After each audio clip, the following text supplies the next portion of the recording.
आप सभी साथियों को गुड मॉर्निंग। आप सभी का मैं आपकी अपने YouTube चैनल हिंदी ज्ञान पब्लिकेशन पे हार्दिक स्वागत और अभिनंदन करता हूं। तो आइए हम बिना किसी देरी किए हुए सीधी चर्चा करते हैं। हमारे आज के टॉपिक हम पढ़ने वाले हैं। कल कहाँ पर छोड़ा था? तुलसीदास की रचनाओं का विश्लेषण, यानी जितनी भी रचनाएं हैं, एक एक जो रचनाएं हैं उनका हम विस्तार पूर्वक से अध्ययन करेंगे, जिसमें जो जो महत्वपूर्ण चीज़ें होंगी उनको हम पढ़ेंगे। तो सबसे पहले एक नंबर पे हम पढ़ने वाले हैं, रचना का नाम वो पार्वती मंगल। इनकी कुल रचनाओं की संख्या वो हमने पहले की कक्षाओं में देखा था कि इनकी कुल रचनाओं की संख्या कितनी है, कौन कौन सी रचनाएं हैं। तुलसीदास की कुल रचनाओं की संख्या रामचंद्र शुक्ल ने है वो कितनी मानी है? 12 मानी है। तो इस प्रकार इनके महत्वपूर्ण जितने भी बातें थी वो हम बड़ी विस्तार से कर चुके थे। तो आज हम तुलसीदास की रचनाओं का विश्लेषण करेंगे। पहली रचना का नाम पार्वती मंगल है।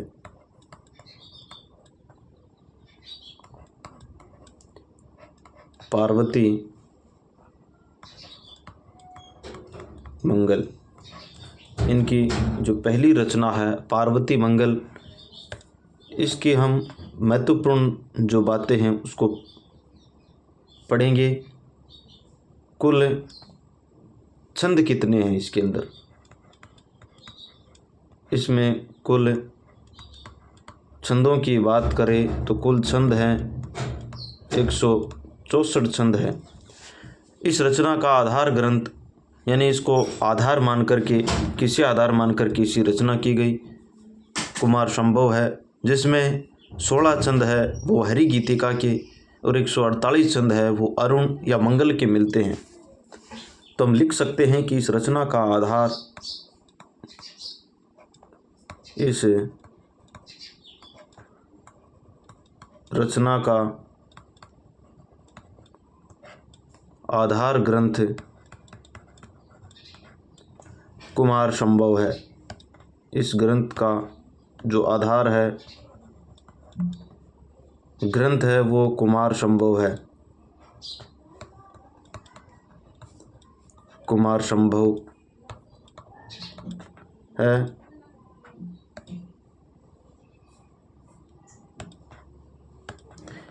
इसका आधार ग्रंथ कुमार,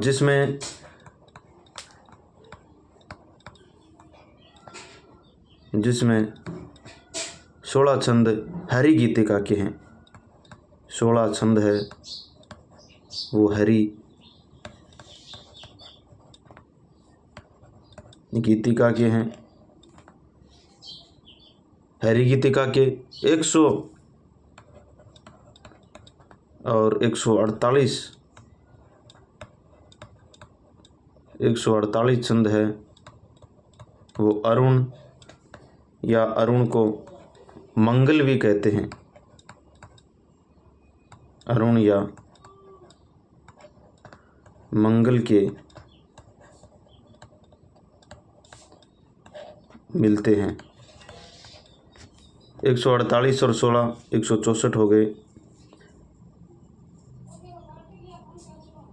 सबसे पहले हमने बात करी है वो पार्वती मंगल जो रचना है उसकी हमने बात करी कि पार्वती मंगल रचना, इसमें कुल छंदों की संख्या हम बात करें तो 164 छंद है और इस रचना का आधार ग्रंथ ये कुमार संभव को माना जाता है।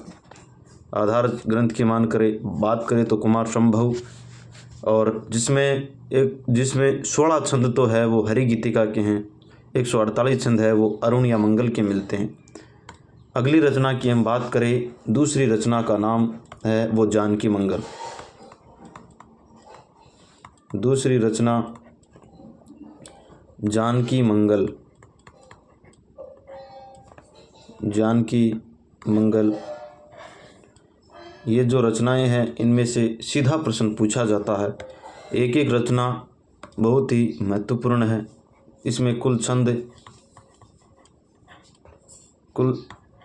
की बात करें तो इसमें कुल छंद है वो 216 छंद मिलते हैं। इसमें कुल छंद है वो 216 छंद मिलते हैं। इसमें 24 छंद हरि गीतिका के और 192 छंद अरुण या मंगल के मिलते हैं। इस रचना में या इसमें 24 छंद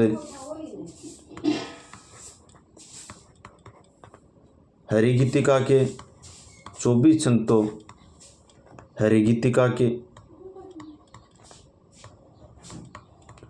और 192 छंद है वो अरुण या मंगल के मिलते हैं। अरुण या मंगल के मिलते हैं।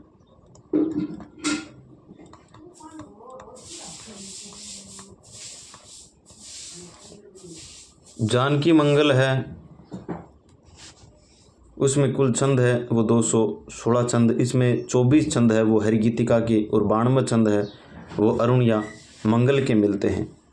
अगली रचना का नाम है वो जानकी मंगल हो गया। वैराग्य संदीपनी, अगली जो रचना है तीसरी रचना जिसका नाम है वैराग्य संदीपनी।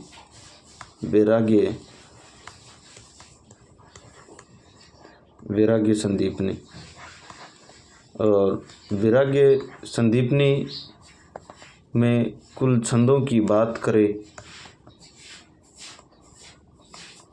इसमें कुल छंद है वो 62 है। कुल छंद 62 है। कुल छंद इसमें 62 मिलते हैं। यह शांत रस प्रधान रचना है जिसमें संत और महात्माओं के जीवन से संबंधित वर्णन मिलता है। वैराग्य का मतलब यानी जो भी दुख है, कष्ट है, उनको दूर करके साधना अवस्था को धारण करना।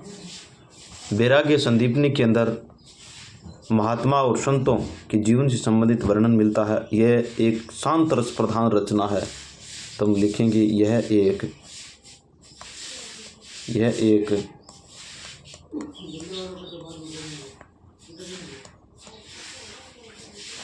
शांत रस प्रधान रचना है। यह एक शांत रस प्रधान रचना है जिसमें संत और महात्माओं के जीवन से संबंधित वर्णन मिलता है। संत और महात्माओं के जीवन से संबंधित वर्णन मिलता है।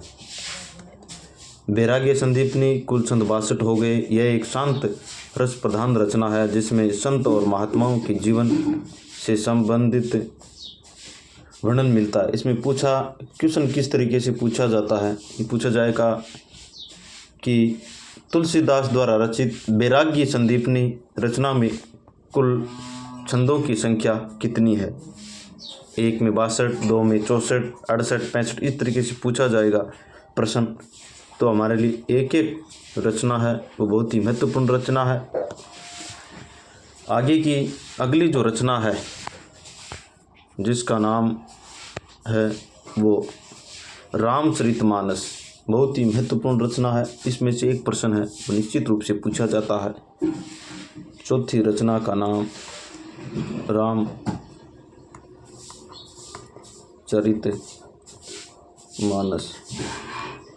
रामचरितमानस और रामचरितमानस के कुल कितने कांड हैं, इसमें कुल 7 कांड है। 7 कांडों की चर्चा है वो ट्रिक के माध्यम से आपको पहले वीडियो में मैंने बताई है। इसमें कुल 7 कांड मिलते हैं। इसमें कुल कितने कांड मिलते हैं? कुल 7 कांड है वो मिलते हैं। 7 कांड कौन कौन से हैं?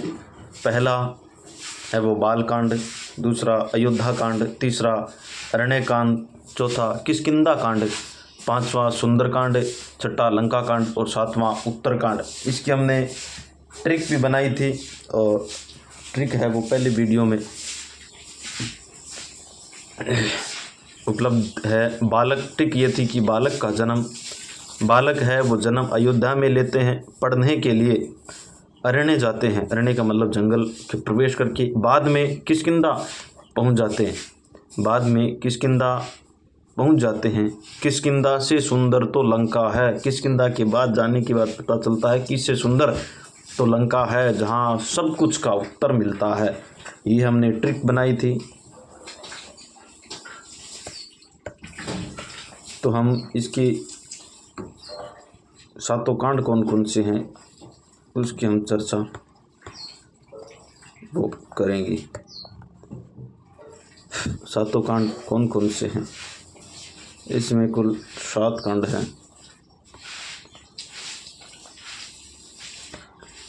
उसकी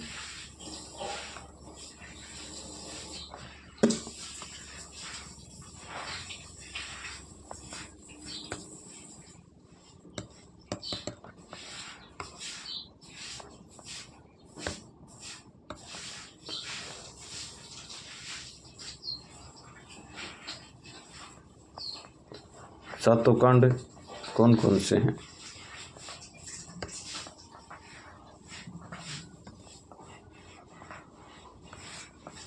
नंबर 1 उसका नाम है बाल कांड।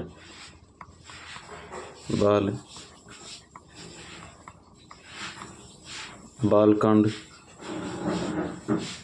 दूसरा है वो अयोध्या कांड।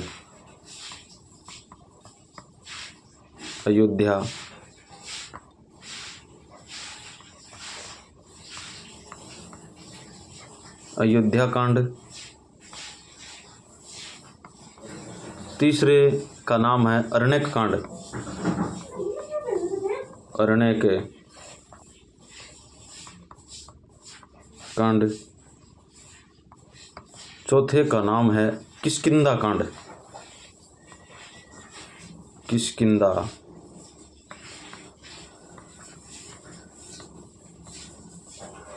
किष्किंधा कांड। पांचवे का नाम है वो सुंदर कांड। पांचवे का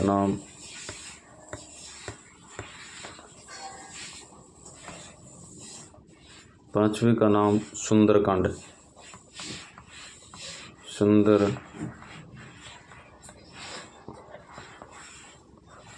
कांड। छठे का नाम है वो लंका कांड। छठा है वो लंका कांड। सातवां उत्तर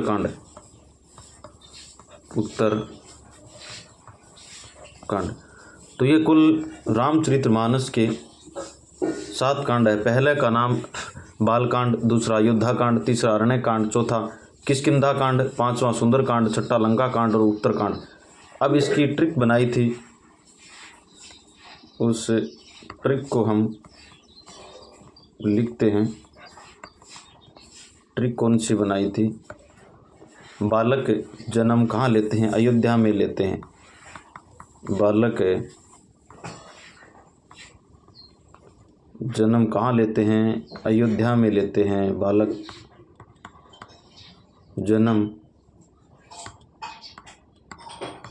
अयोध्या में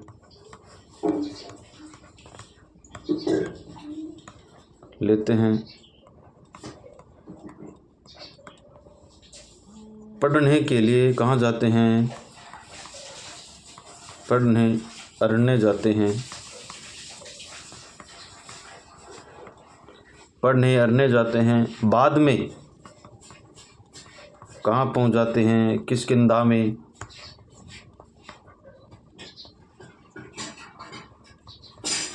किष्किंधा में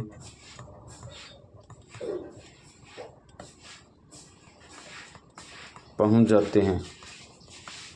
किष्किंधा में जाने के बाद पता चला कि किष्किंधा से सुंदर तो लंका है। किष्किंधा से सुंदर तो किष्किंधा से सुंदर तो क्या है,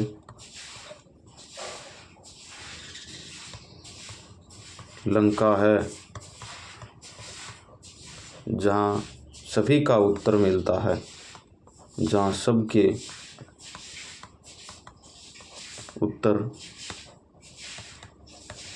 मिलते हैं। ये हमने ट्रिक बनाई थी कि बालक का जन्म है वो अयोध्या में होता है, बालक का जन्म अयोध्या में होता है। इसमें कौन कौन सी रचना, सबसे पहले बालकांड, अयोध्या कांड, अरण्य कांड, किष्किंधा कांड, सुंदर कांड, लंका कांड और उत्तर कांड। 1 2 3 4 5 6 और 7, सातों के सातों कांड है वो इस ट्रिक में आ गए। और यह है वो रामचरितमानस की रचना है, उसकी ट्रिक है। अब हम बात करेंगे जो सातों कांड है उसकी चर्चित घटनाएं कौन कौन सी है। कितने कांड हो गए, 7 कांड है, उसकी चर्चित घटनाएं कौन कौन सी है उसकी हम बात करने वाले हैं। तो सातों कांडों की चर्चित घटनाएं कौन कौन सी है, सातों कांडों की प्रमुख चर्चित घटनाएं।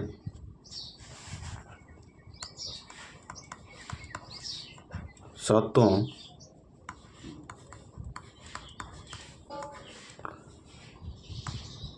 कांडों की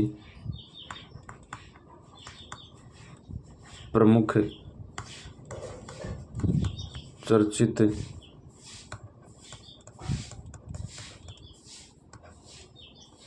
घटनाएं। सातों कांड की प्रमुख चर्चित घटनाएं नंबर 1 पे सबसे पहले हम बाल कांड की चर्चित घटनाएं। बाल कांड की चर्चित घटनाएं। सबसे पहले बालकांड की हम बात करेंगे कि बालकांड की कौन कौन सी चर्चित घटनाएं हैं। एक तो ये सबसे बड़ा कांड है, सबसे बड़ा कांड। नंबर 1, शिवाजी यानी शिवजी का धनुष भंग प्रसंग मिलता है बालकांड के अंदर। शिवजी का धनुष भंग प्रसंग।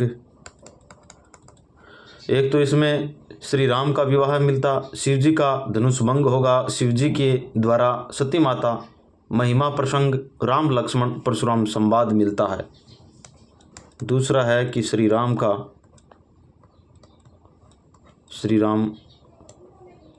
धनुष तोड़ा, उसके बाद विवाह है।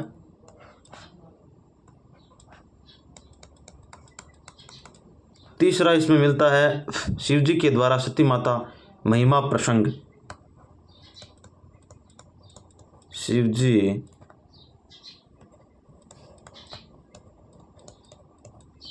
के द्वारा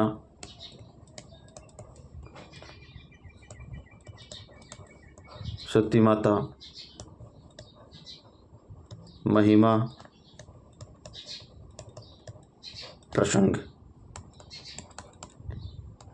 चौथा जो चर्चित संवाद है या घटना है वह है कि राम लक्ष्मण परशुराम संवाद। ये महत्वपूर्ण है इसमें। राम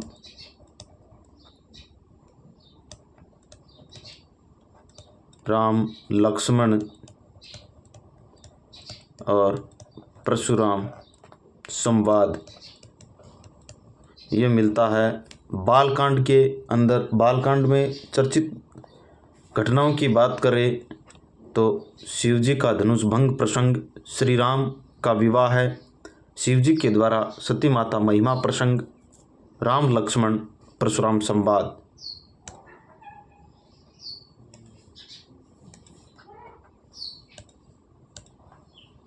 अगला है वो दूसरा है अयोध्या कांड।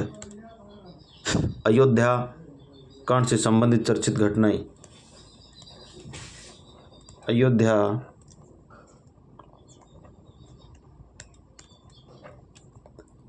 कांड से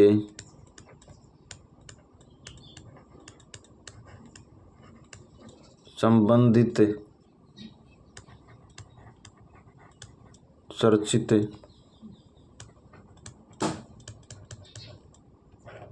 अयोध्या कांड से संबंधित चर्चित घटनाएं कौन कौन सी हैं ये हो गया। अब हम जितनी भी पहले बालकांड की महत्वपूर्ण घटनाएं कौन सी वो। अब अयोध्या कांड में राम का राज्याभिषेक वर्णन मिलता है, कैकेयी वरदान प्रसंग, केवट प्रसंग, चित्रकूट सभा प्रसंग। सबसे पहले राम का राज्याभिषेक वर्णन। राम का राज्याभिषेक, राम का राज्याभिषेक वर्णन। दूसरा इसमें मिलता है कैकेयी वरदान प्रसंग। कैकेयी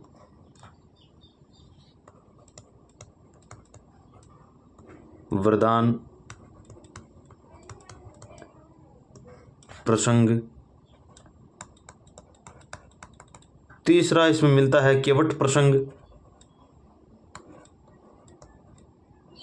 केवट प्रसंग।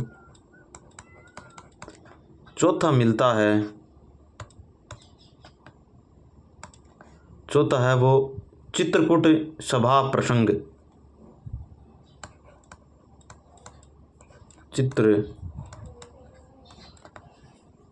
चित्रकूट सभा प्रसंग। चित्रकूट सभा प्रसंग अयोध्या कांड से संबंधित चर्चित घटनाएं। राम का राज्याभिषेक वर्णन, कैकेयी वरदान प्रसंग, केवट प्रसंग, चित्रकूट प्रसंग। अब इस चित्रकूट प्रसंग है इसको आचार्य रामचंद्र शुक्ल ने परम आध्यात्मिक घटना की संज्ञा दी है, तो हम इसको लिखेंगे।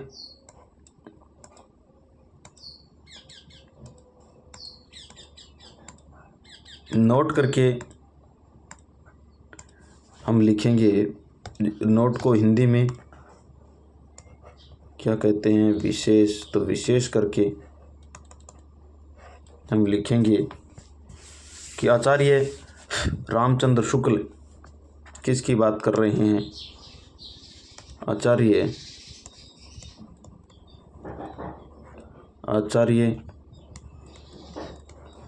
रामचंद्र शुक्ल ने किसको, चित्रकूट सभा प्रसंग को, चित्रकूट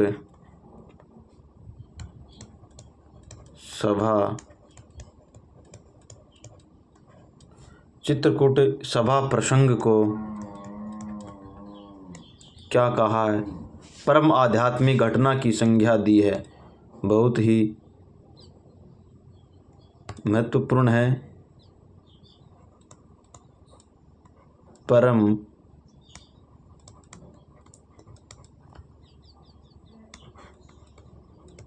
आध्यात्मिक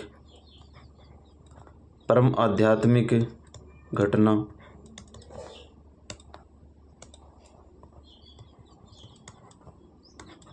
की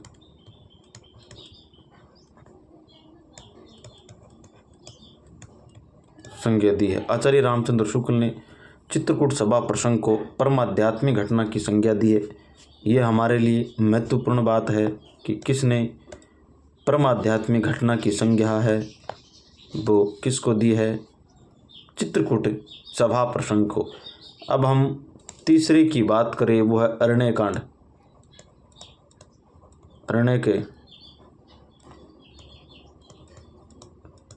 अरण्यकांड की हम बात करें तो अरण्यकांड में चर्चित घटनाएं कौन कौन सी है, इसकी हम चर्चा करेंगे। अरण्यक जो कांड है उसमें चर्चित घटनाएं, एक है शूर्पणखा प्रसंग, एक सीता हरण प्रसंग। एक है शूर्पणखा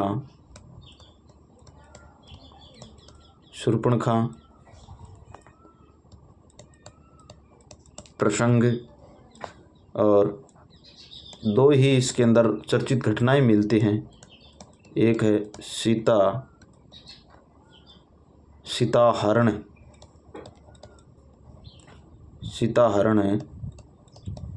प्रसंग, ये दो इसमें चर्चित घटनाएं मिलते हैं। अगला जो चौथा है उसका नाम है वो किष्किंधा कांड। किष्किंधा कांड में कौन कौन सी चर्चित घटनाएं मिलती हैं उसकी हम बात करेंगे।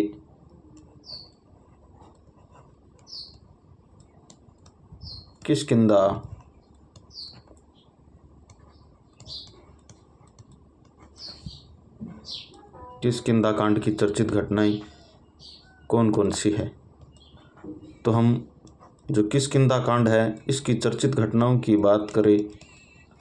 नंबर 1, हनुमान, सुग्रीव और श्री राम का मिलन। हनुमान सुग्रीव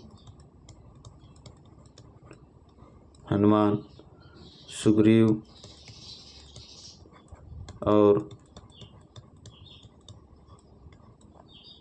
श्री राम मिलन।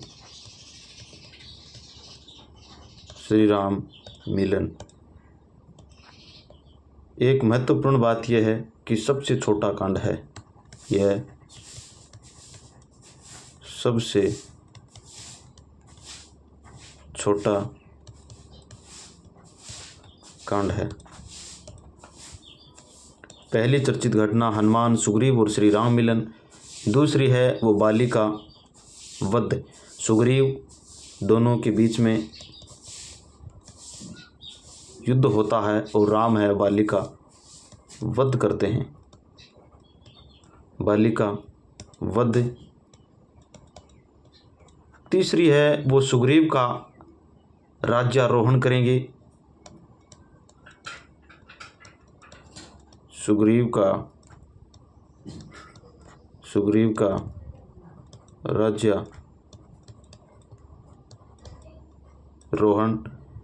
राज्यारोहण।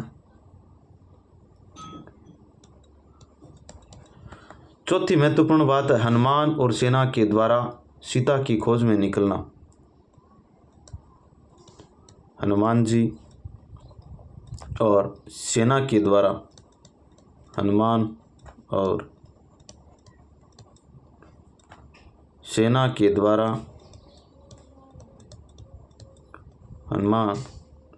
सेना के द्वारा सीता की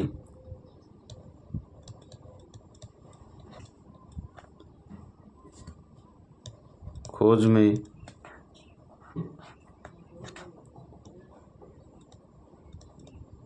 निकलना। पांचवी जो महत्वपूर्ण बात है वो जामवंत और हनुमान जागरण बोध।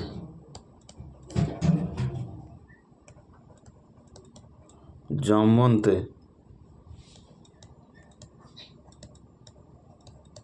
हनुमान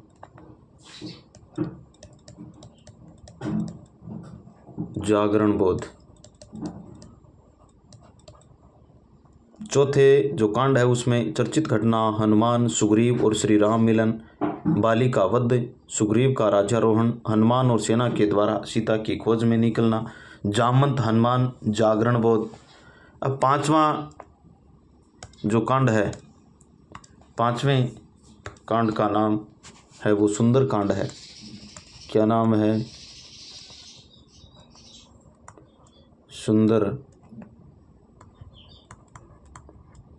सुंदरकांड। पांचवें कांड का नाम सुंदरकांड है। और सुंदरकांड की चर्चित घटनाएं कौन कौन सी है? नंबर 1, सीता त्रिजटा संवाद। सीता त्रिजटा संवाद। और दूसरा है वो सीता मुद्रिका वाटिका प्रसंग। सीता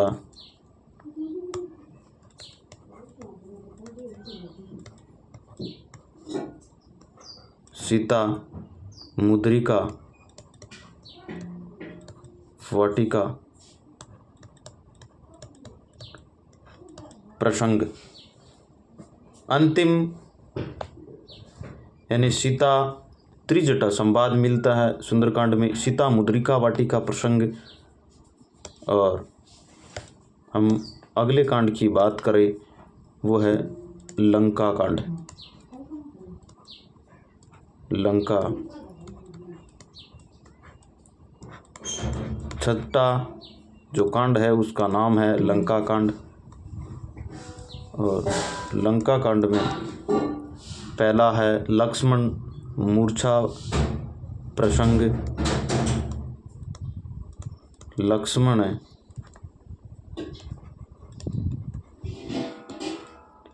मूर्छा प्रसंग। दूसरे का नाम राम के द्वारा रावण का वध होता है। राम के द्वारा रावण का वध हो गया। छठे जो कांड है उसका नाम है लंका कांड। लंका कांड में दो महत्वपूर्ण चर्चित घटनाएं मिलते हैं। एक का नाम लक्ष्मण मूर्छा प्रसंग हो जाते हैं, उसके बाद राम के द्वारा रावण का वध है वो किया जाता है।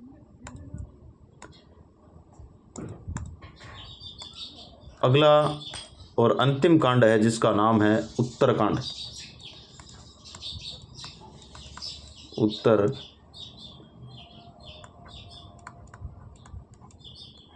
उत्तरकांड।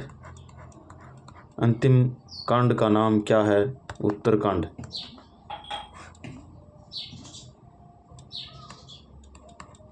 उत्तरकांड राम राज्य की संकल्पना का वर्णन मिलता है। उत्तरकांड के अंदर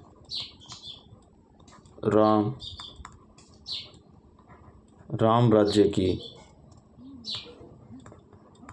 राज्य की संकल्पना का वर्णन किसका वर्णन मिलता है? राम राज्य की संकल्पना का वर्णन मिलता है। दूसरा चर्चित विषय है वो कलयुग का वर्णन मिलता है। कलयुग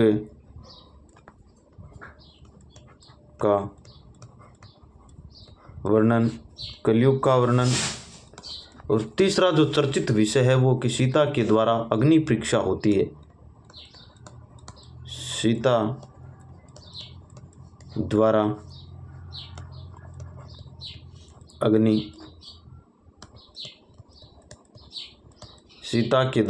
अग्नि परीक्षा।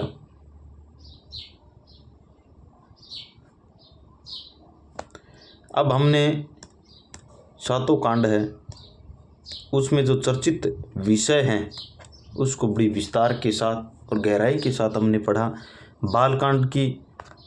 बालकांड, उसके बाद अयोध्या कांड की चर्चित विषय, अरण्य कांड की चर्चित विषय, किष्किंधा कांड के चर्चित विषय, सुंदरकांड, लंका कांड और उत्तरकांड।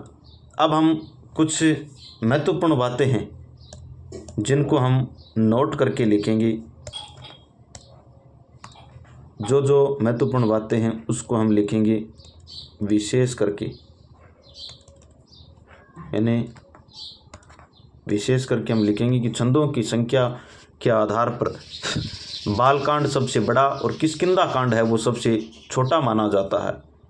रामचरितमानस को उत्तर भारत की बाइबिल कहा जाता है। रामचरितमानस का अयोध्या से लिखना प्रारंभ हुआ और अयोध्या में ही आकर पूरा हुआ। इसका जो किष्किंधा कांड है, कौन सा कांड, किष्किंधा कांड है, वो काशी में लिखा गया था।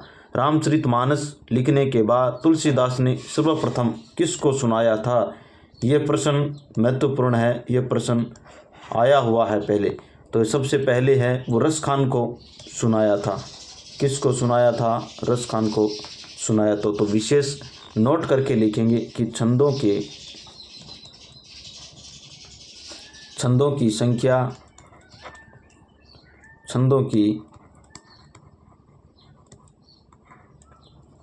संख्या के आधार पर, छंदों की संख्या के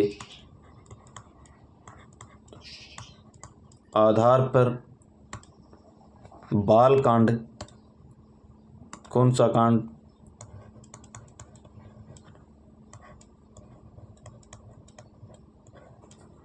बालकांड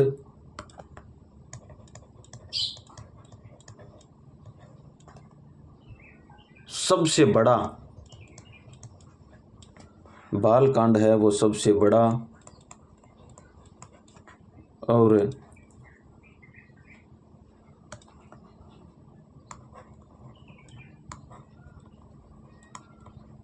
किष्किंधा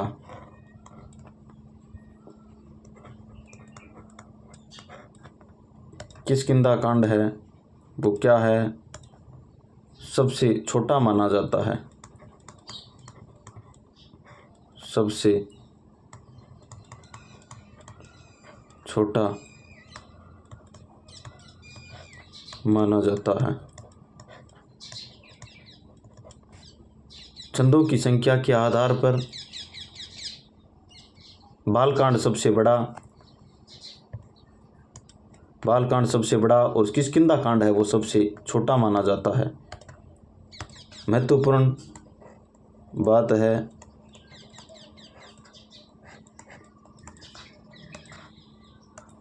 रामचरितमानस को उत्तर की बाइबिल कहा जाता है। किसको,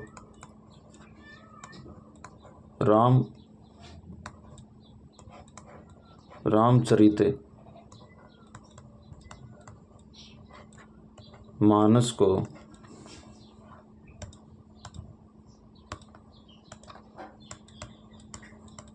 उत्तर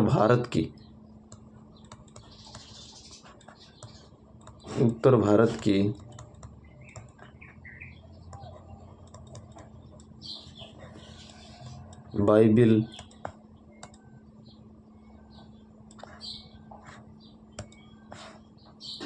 बाइबिल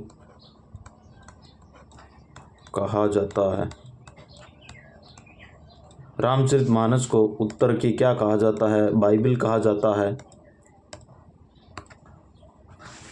एक और महत्वपूर्ण बात है वो ये है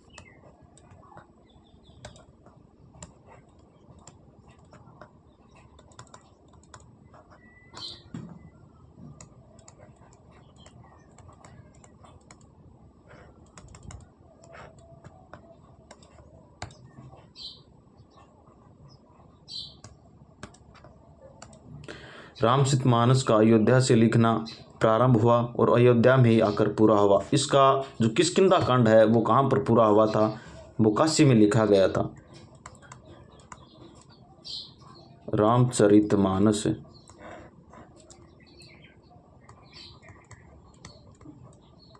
रामचरितमानस का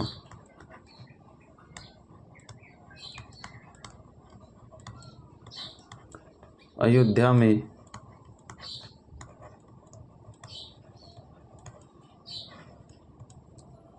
लिखना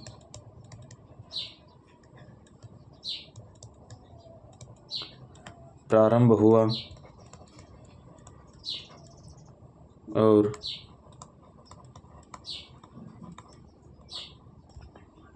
अयोध्या में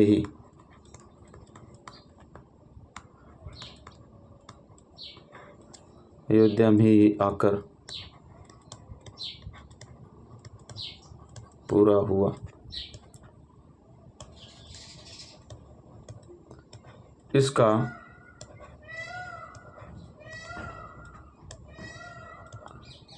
किष्किंधा कांड काशी में लिखा गया। कहाँ पर लिखा गया? काशी के अंदर लिखा गया। रामचरितमानस का अयोध्या में लिखना प्रारंभ हुआ और अयोध्या में आकर पूरा हुआ। इसका जो किष्किंधा कांड है वो काशी में लिखा गया था। अगला पॉइंट है वो ये है कि रामचरितमानस लिखने के बाद तुलसीदास ने सर्वप्रथम रसखान को सुनाया था। रामचरित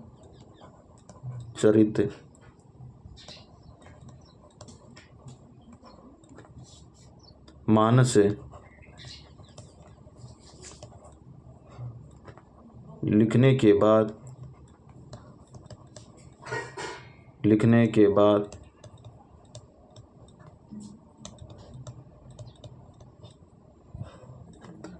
तुलसीदास ने सर्वप्रथम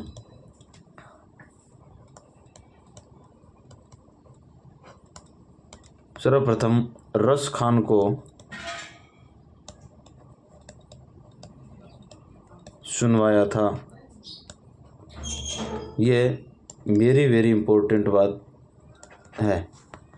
तो आज हम तुलसीदास जी को पूरा कर लिया और तुलसीदास को इतनी गहराई के साथ पढ़ने का एक ही कारण था कि इसमें से प्रश्न है वो बहुत ज़्यादा आते हैं। तो सबसे पहले हमने तुलसीदास की रचनाओं का विश्लेषण शुरू किया था।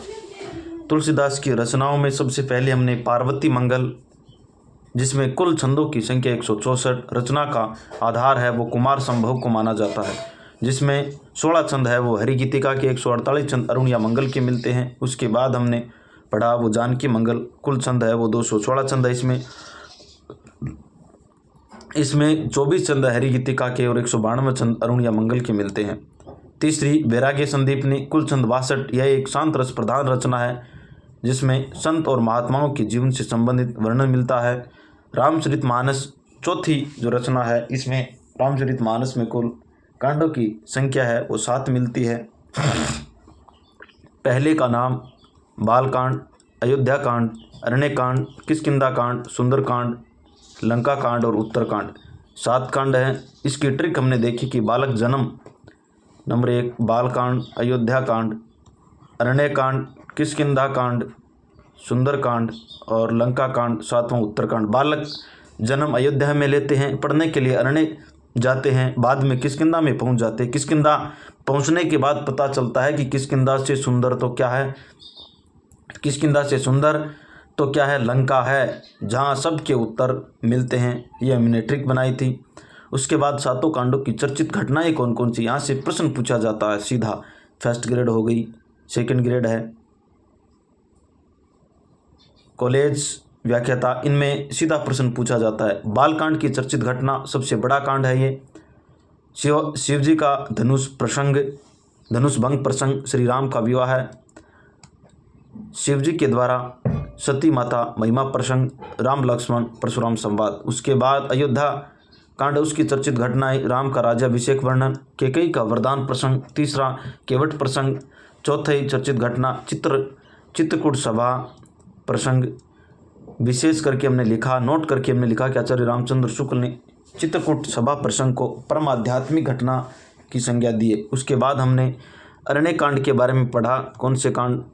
अरण्य कांड में शूर्पणखा प्रसंग, सीता हरण प्रसंग 2 मिलते हैं। उसके बाद हमने किष्किंधा कांड जो सबसे छोटा कांड है, किष्किंधा कांड की जो चर्चित घटनाएं हैं वो हनुमान सुग्रीव और राम मिलन, बाली का वध करना, सुग्रीव का राज्यारोहण, हनुमान और सेना के द्वारा सीता की खोज में निकलना, जामवंत हनुमान जागरण, उसके बाद सुंदरकांड, सीता त्रिजटा संवाद, सीता मुद्रिका वाटिका प्रसंग, उसके बाद हमने लंका कांड, लक्ष्मण मूर्छा प्रसंग, राम के द्वारा रावण का वध करना, उसके बाद उत्तरकांड में हमने पढ़ा कि राम राज्य की संकल्पना का वर्णन है, इसमें कलयुग का वर्णन है, सीता के द्वारा अग्नि परीक्षा है। उसके बाद हमने नोट करके लिखा कि छंदों की संख्या के आधार पर बालकांड है वो सबसे बड़ा और किष्किंधा कांड है वो सबसे छोटा माना जाता है। ये सीधा प्रश्न पूछा जाता है कि इनमें से कौन सा कांड है वो सबसे बड़ा है या कौन सा सबसे छोटा है। उसके बाद हमने अगला पॉइंट लिखा कि रामचरितमानस को उत्तर की क्या कहा जाता है, बाइबल कहा जाता है। उसके बाद हमने नोट करके लिखा रामचरितमानस का अयोध्या में लिखना प्रारंभ हुआ और अयोध्या में ही आकर पूरा हुआ। इसका जो किष्किंधा कांड है वो काशी में लिखा गया। उसके बाद हमने नोट करके लिखा रामचरितमानस लिखने के बाद सबसे पहले तुलसीदास ने किसको सुनाया था, वो रसखान को सुनाया था। तो आज हमने तुलसीदास जी को बड़ी गहराई के साथ विस्तार पूर्वक से अध्ययन कर लिया और तुलसीदास जी में किसी भी परीक्षा के अंदर एक भी प्रश्न है वो जहाँ से पढ़ा है उसमें से एक भी प्रश्न है वो बाहर नहीं जाएगा। आगे की चर्चा हम रामानंद जी हैं, आगे की चर्चा कल करेंगे। रामानंद जी के बारे में विस्तार पूर्वक से अध्ययन करेंगे कल रामानंद के बारे में। आज हम इतना ही, मिलते हैं अगली क्लास में। तब तक के लिए मेरे सभी साथियों को जय श्री कृष्णा, जय श्री राधे राधे। मिलते हैं अगली क्लास में। धन्यवाद।